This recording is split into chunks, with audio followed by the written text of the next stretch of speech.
Hello students, मेरे channel Sahitya Mirror में आप सभी का स्वागत है।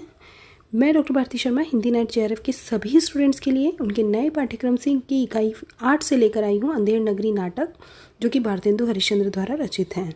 तो इस नाटक को हम अच्छे से जानेंगे और परीक्षा की दृष्टि से महत्वपूर्ण जो तथ्य हैं इस नाटक से संबंधित उनको सबसे पहले जानेंगे। उसके बाद कथानक और इसकी प्रतीक योजना और पात्र योजना की बात भी करेंगे। तो शुरू करते हैं। अंधेर नगरी नाटक के महत्वपूर्ण तथ्यों में अगर हम देखते हैं तो अंधेर नगरी चौपट राजा का रचनाकाल है 1881 ईस्वी और इसमें दृश्यों की संख्या 6 है। अंक हैं वहीं इसमें दृश्य हैं और दृश्य है वही अंक हैं, तो दृश्यों की संख्या 6 बताई गई है। कुल स्थानों की संख्या भी इसमें 6 ही हैं, 6 स्थानों पर बताया गया है। अंधेर नगरी नाटक का नाट्य रूप प्रहसन है और भारतेंदु ने इसकी रचना बनारस के हिंदू नेशनल थिएटर के लिए एक ही दिन में की थी। ये भी बहुत बहुत इम्पॉर्टेंट है क्योंकि बनारस के हिंदू नेशनल थिएटर में एक ही दिन में इसकी रचना करके इसे प्रस्तुत किया गया था और 1960 ईस्वी में अंधेर नगरी चौपट राजा नाटक की प्रथम प्रस्तुति हुई थी। सिद्ध कुमार के अनुसार अंधेर नगरी लोक जीवन से जुड़ा नाटक है। ये महत्वपूर्ण तथ्यों को परीक्षा में पूछा जा सकता है, इसीलिए आपके लिए बहुत ज़रूरी है जानना। आगे बात करते हैं तो विपिन अग्रवाल ने इसे क्लासिक कृति कहा है। रामविलास शर्मा कहते हैं कि अंधेर नगरी अंग्रेजी राज्य का ही दूसरा नाम है और अंधेर नगरी में लोक नाट्य शिल्प का प्रभाव है। 1965 में इस नाटक को पहली बार आधुनिक वेशभूषा में आधुनिक भारत के नए संदर्भ में प्रस्तुत किया गया था और बाबू ब्रजरत्न दास के अनुसार यह प्रहसन बिहार स्थित एक दुराचारी सामंत की आलोचना में लिखा गया था। ये भी बहुत बहुत इम्पॉर्टेंट है क्योंकि परीक्षा में ऐसे प्रश्न पूछे जा सकते हैं। बात करते हैं अंधेर नगरी के कथानक की। तो इसका कथानक जैसा कि बताया गया मैंने कि 6 दृश्यों में विभाजित है। तो 6 दृश्यों में प्रथम दृश्य की ओर अगर हम आते हैं तो कथानक का श्री गणेश कैसे हुआ था कि महंत जी जो गुरु हैं वो अपने 2 चेलों नारायण दास और गोवर्धन दास के साथ एक गीत गाते हुए राम भजो राम भजो राम भजो भाई ऐसा गीत गाते हुए आते हैं और गुरु महंत अपने दोनों शिष्यों को लोभ वृत्ति से बचने का उपदेश देकर उन्हें दूर किसी सुंदर दिखने वाले शहर में भिक्षा हेतु भेजते हैं। ये पहले दृश्य में होता है। दूसरे दृश्य में होता है बाजार का दृश्य, जहाँ पर कबाब वाला, चने जोर गरम वाला, नरंगी वाला, हलवाई, कुंजड़िन, मुगल, पाचक वाला, मछली वाला, जात वाला यानी ब्राह्मण और बनिया, इन सब की दुकानें लगी हुई हैं और सभी अपनी अपनी चीज़ें जो बेच रहे हैं वो टके सेर के भाव में बेच रहे हैं। तो गोवर्धन दास जब इन विक्रेताओं में ऐसा आनंदित जो है देखता है, उत्साह देखता है और इन आवाज़ों को सुनकर बड़ा प्रसन्नचित्त हो जाता है कि टके सेर में सब बिक रहा है, तो वाह यहाँ तो हर चीज़ टके सेर है। और ऐसा कहकर आनंद विभोर से वो वाह वाह करके गाने लगता है कि अंधेर नगरी चौपट राजा, टका सेर भाजी टका सेर खाजा, और भिक्षा से मिले 7 पैसों से वह 3.5 सेर मिठाई खरीद कर मिठाई खाते हुए, ध्यान रखना 7 पैसों से उसने कितनी मिठाई खरीदी है, 3.5 सेर, और खरीद कर मिठाई खाते हुए अंधेर नगरी का गीत गाते हुए चल पड़ता है। तीसरे दृश्य की ओर आते हैं तो तीसरे दृश्य में गोवर्धन दास अंधेर नगरी के बाजार से टके सेर भाव से खरीदी गई 3.5 सेर की मिठाइयाँ गुरु महंत और नारायण दास के सम्मुख रख देता है। और यहाँ देखिए आगे क्या होता है कि गुरु महंत जी को जब उस नगरी का नाम, सभी वस्तुओं के भाव का पता चलता है तो महंत जी कहते हैं कि ऐसी नगरी में रहना उचित नहीं है क्योंकि यहाँ पर तो सभी टके सेर में बिक रहा है। और शिष्यों से कहते हैं कि सेत सेत सब एक से, जहाँ कपूर कपास, ऐसे देश कुदेश में कबहू न कीजिए बास। गुरु महंत क्षण भर भी ऐसी अंधेर नगरी में नहीं रहना चाहते हैं और अपने दोनों शिष्यों गोवर्धन दास और नारायण दास को तत्क्षण वहाँ से जाने के लिए कहते हैं। लोभी गोवर्धन दास गुरु महंत की शिक्षा के विरुद्ध वहीं अंधेर नगरी में रहना पसंद करता है और महंत उसे सावधान करते हुए कहते हैं कि कभी संकट आए ना तो मुझे स्मरण करना, और वह शिष्य नारायण दास के साथ वहाँ से चले जाते हैं। 3 दृश्यों में ऐसा कुछ होता है और चौथे दृश्य में राजसभा का दृश्य है पूरा, जहाँ पर राजा और मंत्री का दरबार सजा हुआ है और एक फरियादी राजा से न्याय की गुहार करता है कि उसकी बकरी जो है वो कल्लू बनिए की दीवार गिरने से दबकर मर गई है। मतलब यहाँ पर बताया गया है कि कल्लू बनिए की दीवार गिरने से उसकी बकरी मर गई है और उसे न्याय प्रदान किया जाए, दोषी को दंड दिया जाए।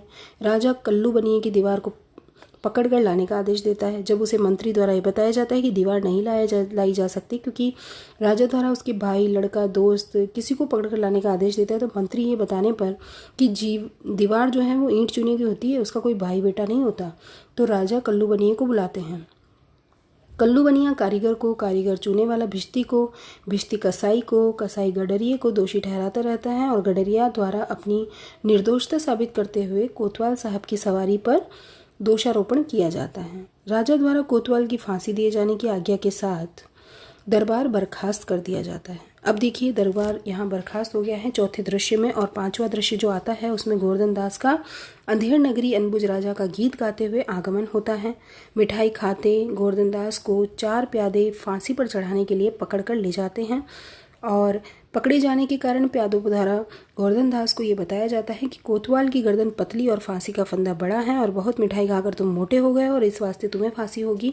महाराजा का हुक्म है कि कोतवाल साहब दुबले हैं तो किसी मोटे आदमी को पकड़कर फांसी दे दो, हम हुक्म के बंदे हैं। और गोवर्धन दास गहरा पश्चाताप करता है कि उसने गुरु महंत का कहना नहीं माना, उसका फल फांसी के रूप में अब मुझे भोगना पड़ेगा। वह गुरु को अपने प्राण बचाने के लिए स्मरण करता है और राजा के प्यादे उसे पकड़कर ले जाते हैं। अब देखिए यहाँ पर ले जाते हैं, उसके बाद छठा दृश्य जब आता है तो वो शमशान का दृश्य होता है जहाँ पर गोवर्धन को पकड़े 4 सिपाहियों का प्रवेश होता है। रोते गिड़गिड़ाते प्यादों द्वारा घसीटते गोवर्धन दास के समक्ष गुरु महंत जी जो है वो उपस्थित होते हैं। सारा वाकया जानकर अपने शिष्य के कान में उपदेश देते हैं। तत्पश्चात क्या होता है कि गोवर्धन दास और गुरु महंत जी दोनों ही परस्पर फांसी पर चढ़ने के लिए होड़ करने लगते हैं। सिपाही, राजा, मंत्री सब चकित रह जाते हैं कि ये क्या गोलमाल है कि चेला कहता है कि मैं फांसी चढ़ूंगा और गुरु कहता है कि मैं। राजा के पूछने पर गुरु महंत बताते हैं कि इस समय जो है ऐसी साइत ऐसी शुभ घड़ी है कि जो मरेगा सीधे वैकुंठ जाएगा। गुरु की इस बात को सुनकर मंत्री और कोतवाल फांसी पर चढ़ने के लिए उद्यत हो जाते हैं। राजा इस पर हस्तक्षेप करता हुए कहता है कि राजा के होते हुए, आछत होते हुए यानी जीवित होते हुए और कौन वैकुंठ जा सकता है, हमें फांसी पर चढ़ाओ जल्दी। और अंत में राजा को फांसी पर चढ़ा दिया जाता है। यही इस नाटक की कथा वस्तु का पटाक्षेप हो जाता है और यही जो है अंधेर नगरी नाटक की पूरी कथा वस्तु है। इसमें यहाँ पर लोभ वृत्ति से बचने और ये सारी चीज़ें जो हैं उसका संदेश महंत जी ने दिया है। इन सब के जो है अलग अलग प्रतीक हैं, इन प्रतीकों को हमें जानना बहुत ज़रूरी है। तो हम प्रतीक योजना की ओर आते हैं। तो देखिए प्रतीक योजना में हम बात करते हैं अंधेर नगरी जो है वो किसकी प्रतीक है, अंध व्यवस्था की प्रतीक है। और चौपट राजा प्रतीक है विवेकहीनता और न्याय दृष्टि न होने का प्रतीक। विलासी व निरंकुश सत्ता का प्रतीक है राजा चौपट राजा। गोवर्धन दास लोभ वृत्ति और पेटू लोगों का प्रतीक है और महंत जी ज्ञानी, दूरदर्शी, अनुभवी और व्यवहार कुशल नीति उपदेशक गुरु के प्रतीक कहे गए हैं। फरियादी आम आदमी का प्रतीक है यहाँ पर और बकरी निरीह आम जनता की त्रासदी का प्रतीक है। जैसे कि बकरी जो है वो दबकर मर गई है तो वो आम जनता की त्रासदी का प्रतीक है। तो इस तरह से प्रतीक योजना आती है। और पात्र योजना की ओर आते हैं। तो पात्र कौन कौन से हैं इसमें, महंत हैं, वो एक साधु के रूप में आए हैं। गोवर्धन दास महंत के लोभी शिष्य के रूप में हैं और नारायण दास महंत के दूसरे शिष्य के रूप में हैं। कबाब वाला कबाब विक्रेता, घासीराम चना बेचने वाला, नरंगी वाला जो है वो नरंगी बेचने का काम करता है। हलवाई मिठाई बेचने वाला है, कुंजड़ेन सब्जी बेचने वाली है और मुगल मेवे और फल बेचने वाला, पाचक वाला जो है वो चूरन विक्रेता है, मछली वाली मछली बेचने वाली है और जात वाला जाति बेचने वाला है। बनिया राजा चौपट राजा है यहाँ पर। फरियादी राजा से न्याय मांगने वाला है। कल्लू जो है वो बनिया है जिसके दीवार से फरियादी की बकरी मरी थी और कारीगर जो है वो कल्लू बनिया की दीवार बनाने वाला है। चूने वाला दीवार बनाने के लिए मसाला तैयार करने वाला है। भिश्ती भी आया इसमें जो दीवार बनाने के मसाले में पानी डालने वाला है और कसाई भी आया है जो भिश्ती के लिए मशक बनाने वाला है। गडरिया भी आया है जो कसाई को भेड़ बेचने वाला है। कोतवाल भी है और इस नाटक में 4 सिपाही हैं जो राजा के हैं। इस तरह से कई सारे प्रतीक भी इस अंधेर नगरी में आए हैं। तो अंधेर नगरी की जो कथा वस्तु है और इस कथा वस्तु में जो बताया गया है ये पूरा का पूरा एक जो है किसी सच्ची घटना पर भारतेंदु ने कल्पना करके इसे लिखा है।